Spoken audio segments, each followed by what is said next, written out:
Looks like we have code a 2647 rocker arm actuator system stuck on bank 1. So let's go ahead, replace that. We're going to go ahead and replace the screen and the gasket that goes with it too. So that code and that issue seems to be the cam sensor or VTEC sensor. We're going to go ahead and just replace that sensor. To do that, and to get to that cam sensor, I'm going to go down.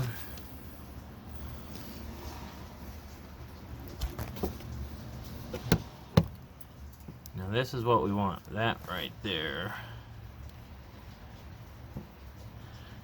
It's going to be fun to get to that.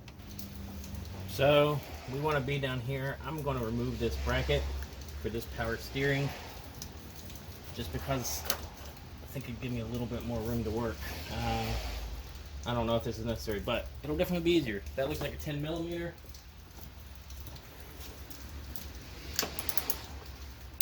It is.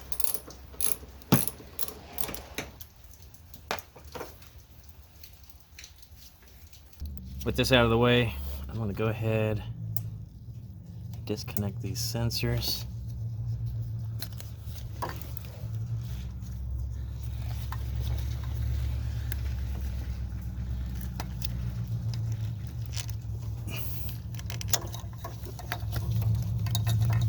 So that should be free.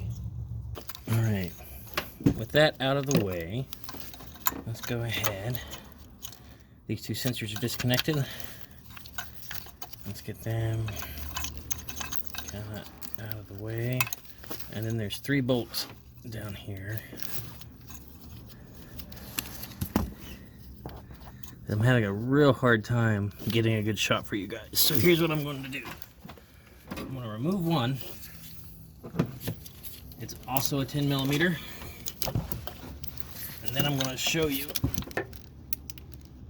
Alright, with it broke loose, I might be able to get it by hand. Let's find out. There's one. Now I'm having a hard time getting a shot, so I'm just going to show you now that I have one off. But again, I removed that bracket to make a little bit more room.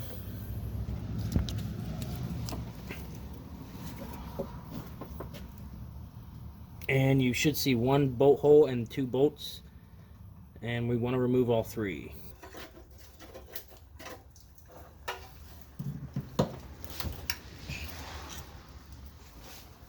Alright, so this is it. This is what we got off. There's your 3 bolts to give you a visual. This is just kind of a heat shield or protector there. And this is the gasket we want to change in the screen. I've seen either this screen gets clogged. I've seen people clean it, but we actually got a new one, so let's go ahead and replace it. Genuine Honda part. There it is. I'll link it in the description as well if anyone needs it. So I've seen people just clean this, but this is part of the issue. It can happen if you run it low on oil or you don't change your oil regularly. It can sludge. But I'm using a pick here, and I'm just going to pull it out.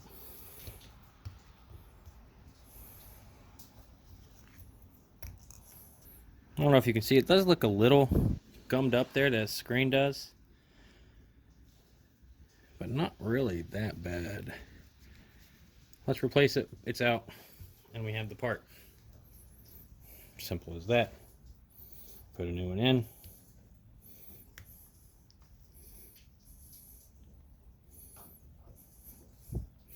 It just presses in. The oil should be plenty. Lubrication, make sure it's all pressed down. Now let's replace the sensor. Here's the sensor we're replacing, the part number. Again, I'll link it in the description.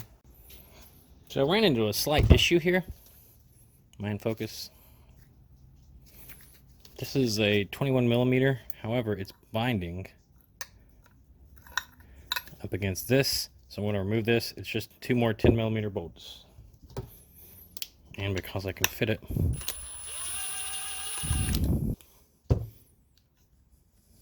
yes, I already removed one. Now Perfect.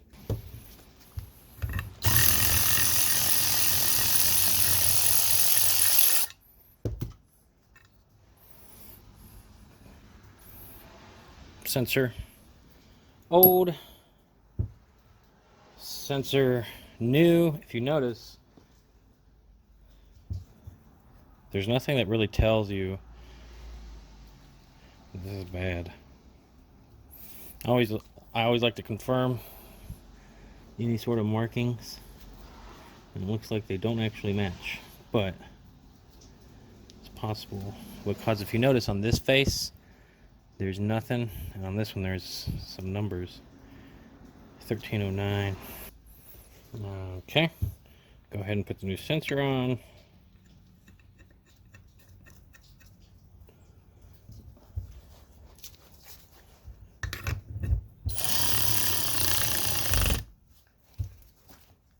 Give it some ugga-duggas.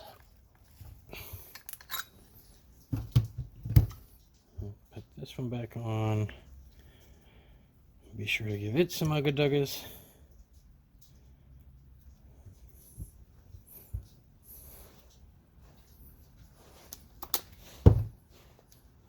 Actually, might have an easier time doing this inverted.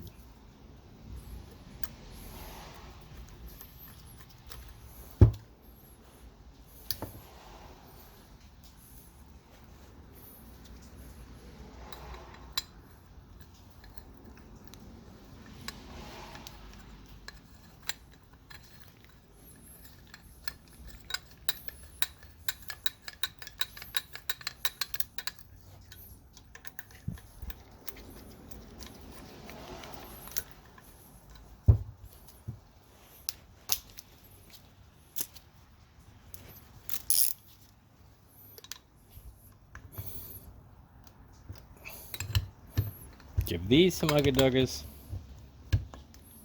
Okay, let's hope this works. Let's go ahead and reinstall it. It's just going to be these 3 bolts and take it for a test drive. Okay, brackets back on.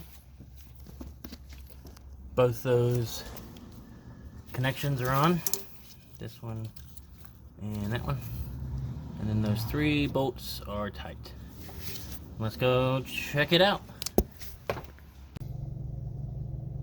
And I just got back from a test drive, and it's a success.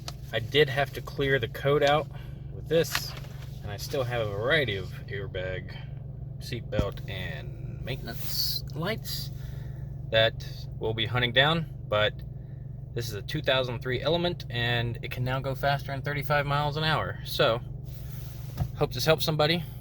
Thanks for watching.